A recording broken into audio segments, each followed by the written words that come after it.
Good morning and welcome to Ag Talking to Raw. All right, yeah, I know I haven't done one of these in a while. And, as John Stevens said, that I could take a nominal subject or a subject that shouldn't antagonize anybody and then turn it into a controversial one. Holy cow, just read the comments now, baby. Anyway, yeah, I just figured I'd throw that in there. I just love these liberal morons that just think that, everything that Joe Biden is doing right now is the best thing since sliced bread, and everything that Donald Trump did was the end of the world scenario stuff, like, the war in Ukraine. He started that, of course, and this Hamas attack, that was definitely incited by Donald Trump. We can't deny that at all. The economy that is, floundering. Only the rich keep getting richer today, whereas the average Joes like myself and the 99% of the country, they're struggling to buy turkey for dinner. I'm not struggling to buy turkey. I just go out and shoot one. But, that sort of thing. I will never starve because I have the skills necessary to provide for myself, and most of my viewers do as well. But the 98.9% of people out there that can't produce anything for themselves, those are the ones that are suffering the most right now. And so that's all Donald Trump's fault because he did it. It doesn't matter what it is. It doesn't matter what it could be. Doesn't matter if he's ever even heard of it. And that's exactly, it's his fault. So, yeah, no, there were no peace agreements signed. And I could guarantee you that if there were American hostages taken by Hamas in Palestine or Gaza, if there were American hostages, I would guarantee you that they would be the first ones released if this guy right here, this guy, was in office, because he's a no bullshit kind of guy. We witnessed it for 4 years, and for the last 3 years, we've been hearing how he was a total failure and how this would have gone so much worse than, if Donald Trump was in office. It would have went worse. It would have never happened. It would have went worse for the media. It would have went worse for the military industry. It would have went worse for all those folks that make millions of dollars off of us through tax dollars, because you know what? It just wasn't happening. That's why it would have been worse. And if you're a liberal and you disagree with this, you need to pull your head out of your ass and realize that peace with mean tweets is way better than war with this vacationing dead body that they've got propped up in the White House. But anyways, with that being said, we're going to move on to what's going on now. As you know, or may not know, my wife is not here. Yeah, she left me. She did. She had to go and, buy a plane ticket and fly off to unknown worlds in third world countries and just leave me and Will here alone. It's kind of sad, but, that happens from time to time. And I'm sure there's a lot of people out there that are like, I told you so. I told you she was going to take off. But, we live, we learn, and we don't repeat those things, right? So now I got your panties all in a knot and everything. She has a sick sister over in the Philippines. And I'm going to say why she's sick. They deny it, but I think she's doing better. It's COVID vaccine. It's COVID vaccine disorder, I think is what they're calling it, or COVID vaccine syndrome or whatever. So if you know anybody that died within, say, a week or two of receiving a COVID vaccine, as much as a month after receiving the COVID vaccine, there are many more that got sick after, like months after, start little problems like maybe kidney failure and pulmonary issues and circulatory problems and blood pressure issues. And let's see, what else does she have going on? Oh, her joints and stuff. Arthritis and fatigue, blood pooling in the lower parts of your eyeballs and stuff like that. Yeah, that kind of stuff. Foggy brain. I got a friend of mine, his wife, she's my friend as well, but his wife is the doctor told her, well, you've got COVID brain.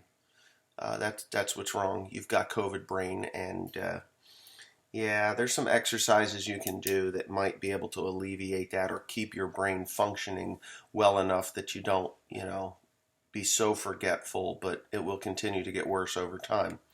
Um, I told him, I was like, dude, she got that vaccine? He's like, yep, couple shots. He says, we got that vaccine. He says, and then we got COVID so bad, he said, we'd have liked to died. And then she never recovered from it. So yeah, I have several friends that are dead. People my age, dead. They already had existing problems. So the doctor's first response is, yeah, well, that's a coincidence. We took William in to get a vaccine the other day, MMR, measles, mumps, and rubella, MMR. It was his last one. He doesn't have to have any more vaccines until he's 11 years old, which he breaks out in the hives, right? The day after he breaks out in the hives, he's got freaking lumps all over him. I was like, well, give him Benadryl. He'll be fine. Give him Benadryl. And for 4 days, he got Benadryl. We called the doctor up. The doctor's like, well, we'll bring him in. And before we walked in, I said to my wife, I said, they're just going to say this is a coincidence. They're not going to say, oh, this could be a reaction. Because if they admit that it could be a reaction, then it has to be, documented, and they don't want that paperwork.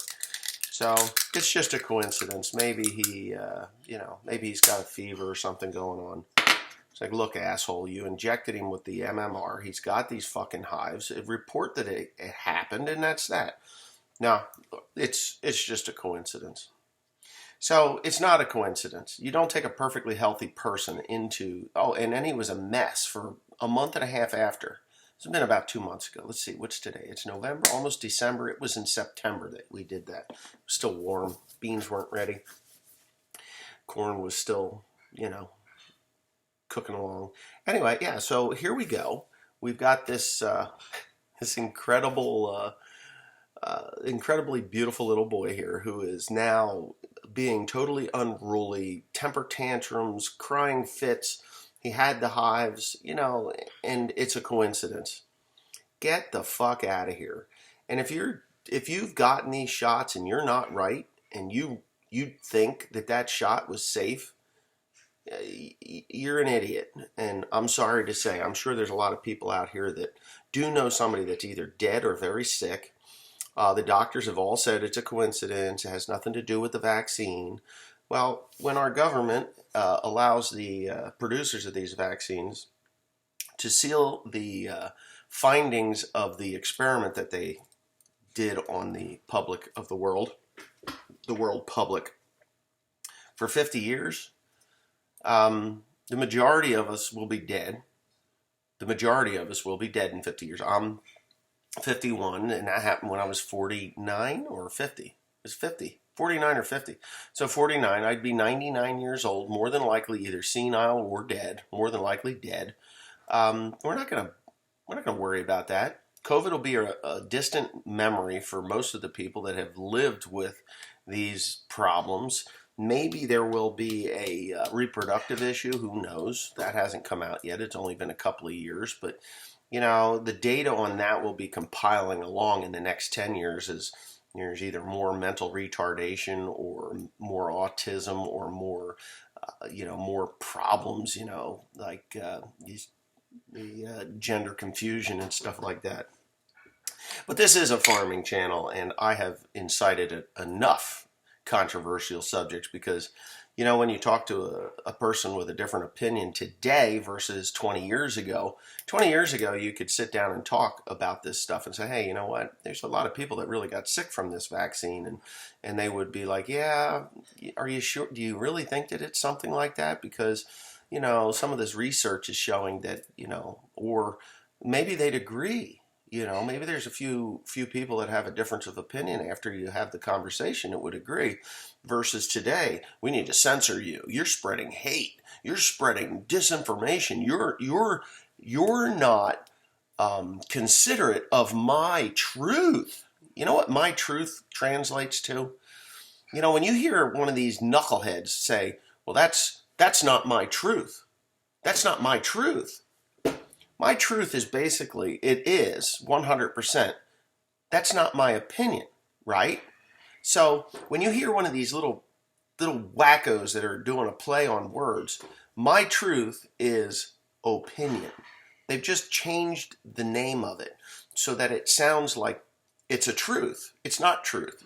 It's like, this deodorant, stick of deodorant here. I use this once in a while. I do not use deodorants, and I don't use deodorants much, and I don't use, if I go out somewhere, I'll use this, church or whatever.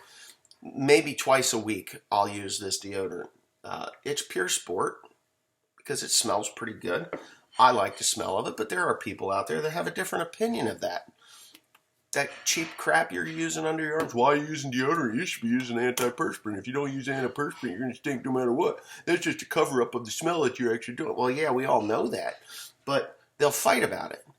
You know, so I think that this is the best stuff out there. My opinion, right? That's not my truth. My truth is that menin whatever. Is this menin? I don't even know if this is menin. Menin. What was the menin one? This is Old Spice. Menin.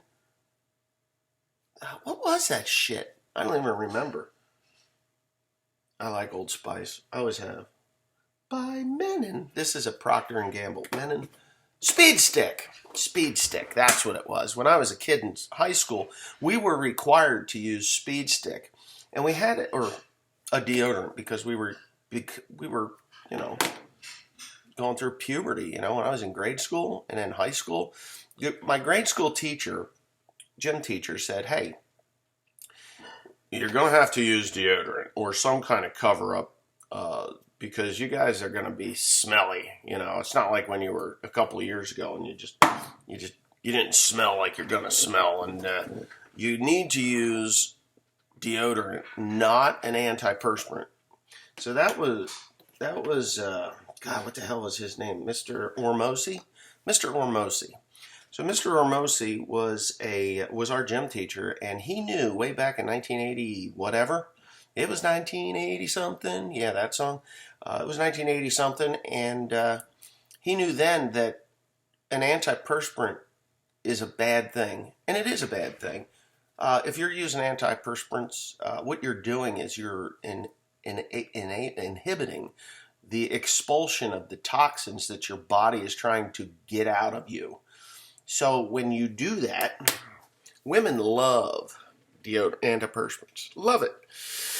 Well, I can't have this. This is bad. I have some over here too. So I sweat more on my right than my left. Whatever, maybe. So sweating is bad. I need to use an antiperspirant. Well, antiperspirants, when I was a kid in high school, there was a kid that used antiperspirants because it was a male, he didn't want to sweat at all. So what he would do, back then they had these antiperspirant sprays, and he would spray it in his hand all over his entire body so he would not sweat at all. He died. He died. You could look that up. I'm sure it's documented somewhere in maybe 88, 89, 90, something like that. That's about the time frame that this kid had done this, and it was all big news. And they said in high school, because the high school gym teacher was like, use antiperspirants. You don't need to be sweating and stinking up the class. Well, the grade school gym teacher was like, use this. So I just used, Speed Stick, regular. But when this kid died, they recommended no more antiperspirants. They banned the spray antiperspirants in school. They said no more spray antiperspirants. If you're going to use this, use the deodorant. Don't use the antiperspirant stick because of these problems. So why do women all of a sudden get breast cancer like really, really bad? And men are now getting, men have gotten breast cancer, but one of the biggest cancers in men is breast cancer. So you stop your sweating, all these toxins, and what do? They settle. They settle here. I had a doctor tell me that, and I thought, wow, you know what? That makes 100% sense. Like, that's probably the smartest doctor I've ever encountered, saying about breast cancers and antiperspirants. But these companies, this is Procter & Gamble. The other is the Menin Company. They produce billions of dollars worth of this shit. Whether it's an antiperspirant or just a deodorant. This is mostly alcohol. You could light this. you could light this thing on fire. Um, you could light that. That will actually burn. It's because it's like a what do you call that? Sterno. A lot of sterno in there. So yeah, disopropylene glycol, water, propylene glycol, sodium citrate, fragrance, ether. It has ether in it. You could start your car with this thing. Just shave it up and throw it in the intake. Anyway, it probably would run your car. But anyways, we're getting so far off the beaten path here. So there are differences of opinions on everything. And my gym teacher in grade school had a difference of opinion as my high school gym teacher, Mr. Oh God, what the hell? I had a few of them. We had, yeah. God, what the heck was his name there? Mr. Weinstein. Mr. Weinstein. We had several. Mr. Weinstein, oh, God. Keith Williver. Had Mr. Williver, Mr. Weinstein, Mr. Shaw, Miss Meehan. She was the female gym teacher, and there was another one. We had like 5 gym teachers. And yeah. So, anyways, whatever.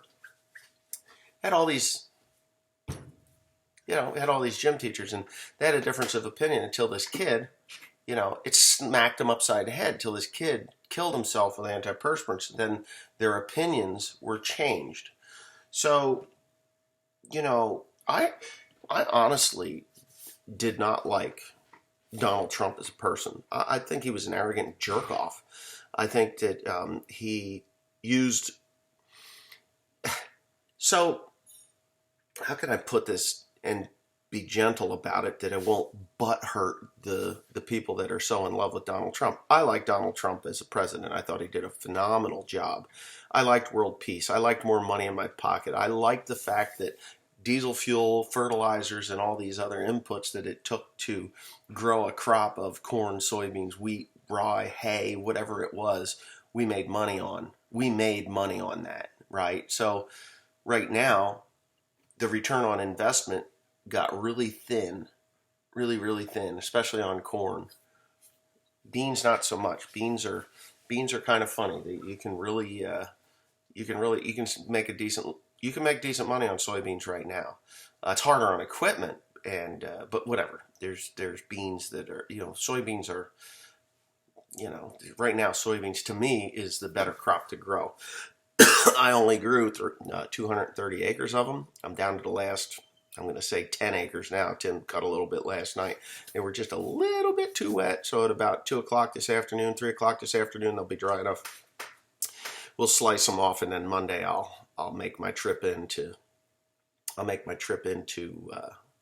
drop them off, and life will be good. Yeah, so that'll be my eighth load of soybeans, 8,000 bushels, right? It'd be about 7,500 bushels. That's about where I'm at by the time I'm done. I was hoping for 8,000. That would have been great, but 7,500, life is life. That's the way the cookie crumbles.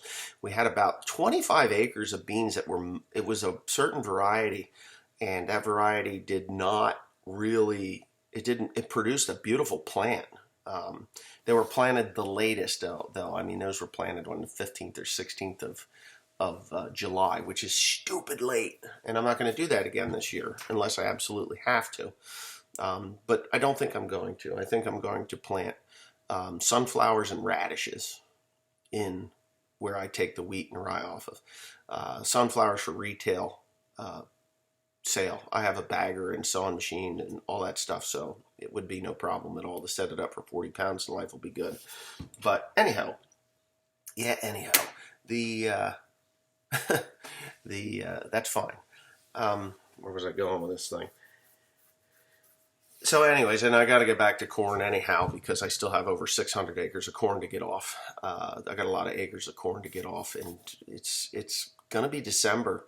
And we've had some pretty wicked snowstorms in December, and I just don't want to be going into 2024 and still have to have corn come off. But our problem is that there is no room anywhere to sell corn. Everybody here on the East Coast is full. Where I'm taking my soybeans, they don't take corn. They just don't. They're like is this all the beans you grew? I was like, well, yeah, I did mostly corn this year. And he's like, well, grow more beans, man. He says, I'll sell every one of them. He said, I said, well, I might go buy soybeans and you know, buy and resell them to you. He says, do it. He says, you do it, we'll take it.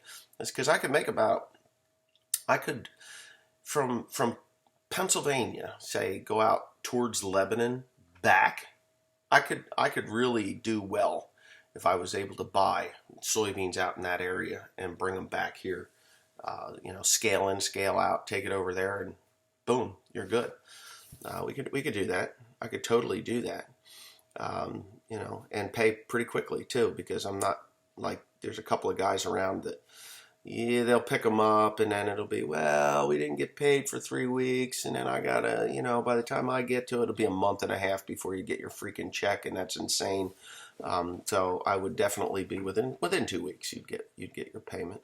But yeah, I'm really seriously considering doing that. Just buying and selling grain. Buy it, ship it. Beans, not corn, beans. Corn's a pain in the ass, but beans I could. I think I could make money on doing beans, because there's a lot of farmers that are small out in Northampton County, and that they get a couple 3,000 bushels of beans, and there's a few farms around. They just, you know, truckers. They're just like, nah, you can't make money on those. There's partial loads. You know, a partial load, you got to charge more, and that's a fact. Yeah, so, yeah, partial loads. And what I want to do is go get lime. So take a load of corn someplace and pick up lime on the way back, so that I can, you know, make it a wash. You know, what I make on the beans and the corn, if I bought and sold corn, I just turn it into lime and, you know, bring the lime back, and then boom, come back with the, you know, a wash, free lime, really. That's all I care about at that point, because we have some really sour soils with low pH and low calcium levels. But anyways, it's enough of that. I've been talking politics and shit like that, and didn't really talk too much farming. But yeah, if you do have soybeans and you're local to me, within 100 miles, 50 miles, let's say 50 miles, 100 miles, within 100 miles. Yeah, within 100 miles, I'd be able to come buy your soybeans and you know, for a reasonable rate. And there you go. Yeah, as a matter of fact, I think I could pretty easily. I could probably definitely give you what Triple M is paying. And then, yeah, for soybeans at this point, right now, for sure. Then moving on over to the place that I'm taking them to, because it's a pain in the ass, but it's better money. But anyways, with that being said, let's talk about corn and soybeans. So the combine, went and got that head, as you've seen in the other video. That head was great, runs great, works perfect. There's a couple of things that need to be done to it, but I'll do those later. It's not that important right now. There's a couple of the feeder pins, you know, the feed into the feeder house. They're broke off, and New Holland has a little clip on them so that when they do break off, they don't fly out and go through the combine. They're retained inside the drum, and they go clank, clank, clank, clank, clank in there. So when I put the new pins in, I'll just take those clankers out and you know, throw those away and put the new. There's like 3 pins that are missing. One was 4 pins that are missing. 2 were broke off before, and I broke 2. There's rocks, you know, here. So with that being said, the beans will be done today. Then we move back into corn. Monday, I will take that last load of soybeans. We have some things that we're going to be doing today to go to a sprouter. So I have to bag them. They got to be bagged to go to the sprouter. So I have to clean them. No splits, no splits, just no splits. Yeah, can't have splits. So anyway, I don't know how I'm going to do that. I could do it. I got a couple of things that I can do, but the splits and the hulls and all that stuff that's in the that'll be in through the cleaning. I just need to do 6 pallets of this stuff. That's what they're asking for. So they'll I'm going to dump those back into the bin to go back into the, to get sold.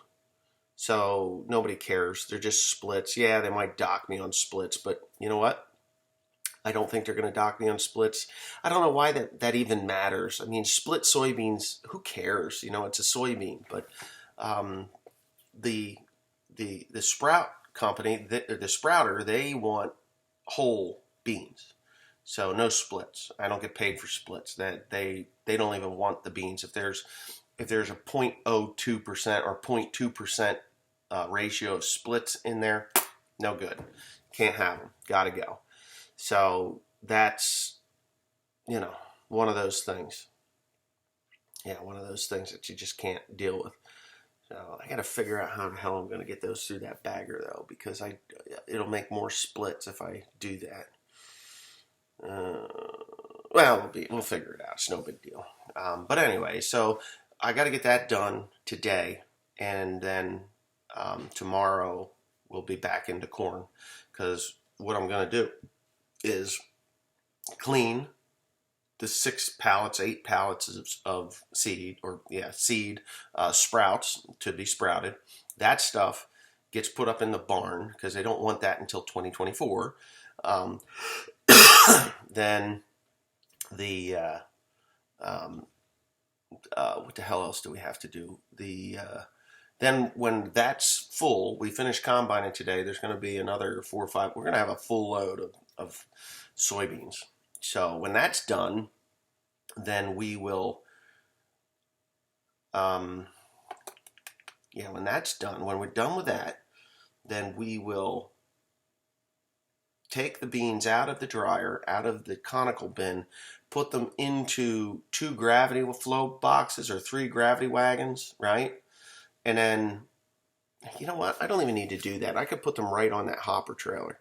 I'll dump those beans right into the hopper trailer, and then Monday morning I will take that into the place where I'm selling these beans.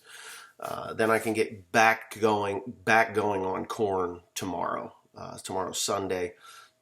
Monday I have to pick Teresa up. She's in the Philippines right now, so I have to pick her up on Monday night, and then things will be pretty good.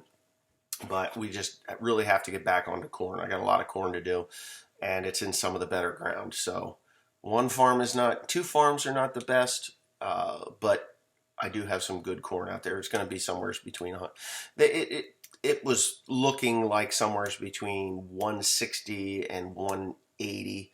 That's where I want it to be. That's my target was 150. We are running around my target yield, which is great. But when I get up north, that's better ground, and the corn does look pretty good up there. So we're looking up there at, maybe a solid 170, 180 up there. No dips in the yield on that. But I show it, so there you go. But it doesn't really matter what that yield monitor says. I don't trust it half the time, even though it was pretty accurate with the soybeans. It was, and it's been pretty accurate with the corn within like 10 bushel. Within 10 bushel to the acre. So that's just fine. What else was I going to say? I think I'm done now. I think that that's it for the update and the controversy. And if you see me shitting gold turds, thanks, John Stevens. Thanks for the gold turd seed. Works good. But anyway, have a nice day.